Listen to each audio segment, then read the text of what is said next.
Dinosaur का नाम लेते ही हमारे मन में बेहद खूंखार और विशालकाय जीव की छवि उभरने लगती है। जी हाँ, डायनासोर पृथ्वी पर पाए जाने वाले सबसे खतरनाक जानवरों में से एक थे। डायनासोर आज से लगभग 23 करोड़ साल पहले इस धरती पर मौजूद थे। ये अगर किसी जानवर को दूर से देख ले या उनके कदमों की आहट भी सुन लेते थे तो उसका जिंदा बचना मुश्किल था। आज हम आपको डायनासोर्स की 5 ऐसी प्रजातियों के बारे में बताएंगे जिनके बारे में सुनकर आपके रोंगटे खड़े हो जाएंगे। दोस्तों, इससे रिलेटेड हमने ऑलरेडी कुछ वीडियोस बनाए हैं, आप उन्हें भी एक बार जरूर देखिएगा। और यदि आप डायनासोर पर अलग अलग तरह के बहुत सारे वीडियो देखना चाहते हैं तो आप हमारी डायनासोर की कहानी वाली प्लेलिस्ट देख सकते हैं। प्लेलिस्ट का लिंक आपको डिस्क्रिप्शन में मिल जाएगा। एलोसोरस। एलोसोरस को डायनासोर प्रजाति का सबसे गुस्सैल डायनासोर माना जाता है। एलोसोरिडाई परिवार का ये डायनासोर एक मांसाहारी डायनासोर था। इसका वजन लगभग 2 से 3 टन के बीच में होता था। इसकी लंबाई 28 फीट से 39 फीट होती थी। इनकी पूरी लंबाई के आधी लंबाई के बराबर तो इनकी पूंछ ही होती थी। एलोसोरस प्रजाति के ये डायनासोर मुख्यतः वेस्टर्न नॉर्थ अमेरिका में पाए जाते थे। ये लगभग 30 से 55 किलोमीटर प्रति घंटे की रफ्तार से दौड़ सकते थे। इसकी खोपड़ी की लंबाई लगभग 3 फुट होती थी। इसकी खोपड़ी पर 2 छोटे छोटे ब्रो हॉर्न्स और एक बोनी नॉब होती थी। एलोसोरस दूर से ही अपने शिकार को देखकर इतनी खामोशी से उसके पास जाते थे कि उसे भागने या बचने का कोई मौका ही नहीं मिलता था। डायनासोर शिकार के समय अपने सिर, दांत और पूंछ को हथियार की तरह इस्तेमाल करते थे। ये अपने सिर से टक्कर मारकर शिकार को गिरा देते थे और अपने जबड़े को कुल्हाड़ी की तरह शिकार को काटने के लिए प्रयोग करते थे। ये डायनासोर की उन खूंखार प्रजातियों में से एक है जो अन्य शाकाहारी डायनासोर को भी अपना शिकार बना लेते थे। इसके अलावा ये सेरेटोसोरस, ऑर्निथोपोड्स, स्टेगोसोर और सोरोपोड्स को भी अपना शिकार बना लेते थे। सोरोफेगनिक्स।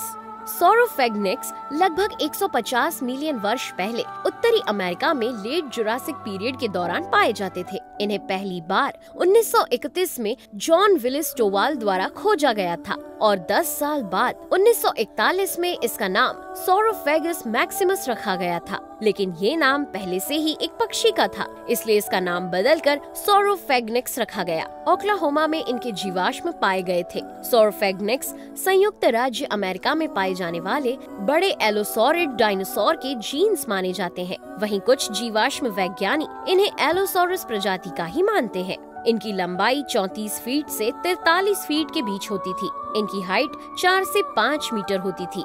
इनका वजन लगभग 3 से 4 टन के बीच होता था। इनकी बाइट फोर्स लगभग 2600 न्यूटन होती थी। ये 40 किलोमीटर प्रति घंटे की रफ्तार से दौड़ सकते थे। ये छोटे सोरोपोड्स और कुछ दूसरे थेरोपोड्स को आसानी से अपना शिकार बना लेते थे।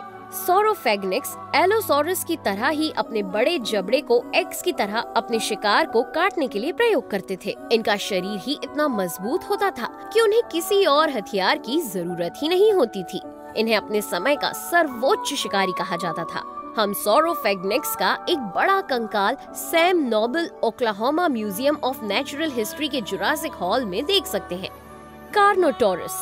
कार्नो का मतलब होता है फ्लेश यानी कि मांस और टॉरस का मतलब होता है बुल यानी कि बैल यानी मांस खाने वाला बैल। कार्नोटोरस लगभग 70 से 72 मिलियन वर्ष पहले लेट क्रिटेशियस के समय दक्षिणी अमेरिका में पाए जाते थे। ये साउदर्न हेमिस्फीयर के सबसे अच्छी तरह से समझे जाने वाले थेरोपोड्स में से एक थे। इसका सबसे पहला कंकाल सन 1984 में अर्जेंटीना के चुबुत प्रांत में ला कॉलोनिया फॉर्मेशन की चट्टानों से मिला था। कार्नोटोरस अबेलिसोरिडाई परिवार का ही एक सदस्य था। कार्नोटोरस एक बाइपेडल शिकारी था जिसकी लंबाई लगभग 7.5 मीटर से 9 मीटर थी। इनका वजन कम से कम 1 से 1.5 टन के बीच होता था। कार्नोटोरस अन्य सभी डायनासोर से कुछ अलग ही थे। इनकी आंखों के ऊपर मोटे सींग थे जो किसी भी अन्य मांसाहारी डायनासोर में नहीं देखे गए थे।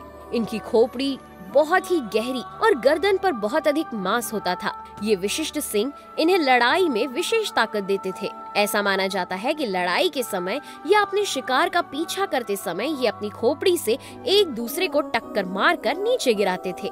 इसकी सूंघने की शक्ति बहुत तेज थी, जबकि सुनने की क्षमता और नजर कंपैरेटिवली कमजोर थी, लेकिन इसकी रफ्तार बहुत तेज थी, इसलिए ये सबसे तेज विशालकाय थेरोपोड्स में से एक था। 1984 में अर्जेंटीना के एक जीवाश्म वैज्ञानी जोस बोनापार्ट के चलाए गए एक अभियान में इसका एकमात्र कंकाल का पता लगाया गया था, टर्बोसॉरस। टर्बोसॉरस 70 मिलियन साल पहले इस धरती पर राज करता था। ये टायरेनोसॉरिड प्रजाति से ताल्लुक रखने वाला डायनासोर था, जो लेट क्रिटेशियस टाइम पीरियड में अकेला रह गया था। इस डायनासोर के जीवाश्म चाइना और मंगोलिया में पाए गए थे। कुछ वैज्ञानिक इसे नॉर्थ अमेरिका में पाए जाने वाले टायरेनोसॉरस का प्रतिनिधि मानते हैं। टर्बोसॉरस भी एक बड़ा बाइपेडल शिकारी था, जिसका वजन लगभग 5 से 6 टन के करीब था। इसके जबड़े में लगभग 60 बड़े बड़े दांत थे। इसके निचले जबड़े में एक अलग प्रकार का लॉकिंग मैकेनिज्म था, जो सभी टायरेनोसॉरिड्स के शरीर के आकार की तुलना में सबसे छोटा 4 लिम्स था। इनकी गिनती टॉप मोस्ट शिकारियों में होती थी। ये दूसरे बड़े डायनासोर जैसे हार्डोसौर और सौरोपोड नेम्टोसॉरस आदि का शिकार करते थे। इस प्रजाति के अनेकों जीवाश्म पाए गए थे, जिनमें खोपड़ी और कंकाल शामिल थे। इनकी लंबाई लगभग 33 से 39 फीट के बीच होती थी। इनका वजन लगभग 4 से 5 टन के बराबर होता था। टर्बोसॉरस की आंखें सीधे आगे की ओर नहीं होती थी, इसलिए ये बहुत ज्यादा दूर तक नहीं देख पाते थे। एक्रोकैंथोसॉरस। एक्रोकैंथोसॉरस का मतलब होता है हाई स्पाइड छिपकली। ये कार्कैरोडोंटोसॉरिड डायनासोर प्रजाति से संबंध रखते हैं। ये उत्तरी अमेरिका के एप्शियन एंड अर्ली क्रिटेशियस के प्रारंभिक अल्बियन चरणों के दौरान मौजूद थी। इसके जीवाश्म मुख्य रूप से ओक्लाहोमा, टेक्सास और वायोमिंग के अमेरिकी राज्य में पाए जाते हैं। इनके दांतों के कुछ अंश मैरीलैंड में भी पाए गए थे। ये भी बाइपेडल शिकारी थे।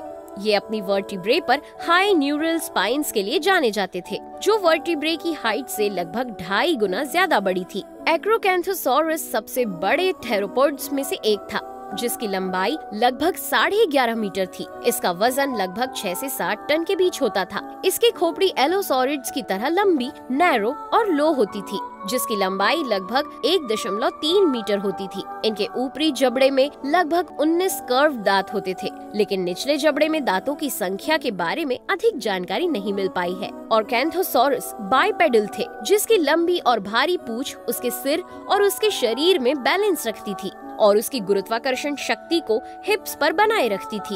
ये ज्यादा तेजी से नहीं दौड़ सकते थे। टेक्सास में पाए गए बड़े बड़े पैरों के निशान और कैंथोसॉरस के माने जाते हैं, हालांकि वहाँ इनका कोई कंकाल नहीं मिला था।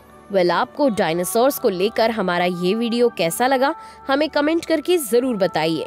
और अगर आप हमारे चैनल पर नए हैं तो इसे जल्दी से सब्सक्राइब कर बेल आइकन को जरूर ऑन कर लें, ताकि आप हमारे किसी भी अपडेट को मिस न कर जाएं। मैं हूं आपकी दोस्त नेहा आगरकर। फिर मिलेंगे अगले वीडियो में नए टॉपिक के साथ। तब तक के लिए दीजिए आज्ञा। नमस्कार।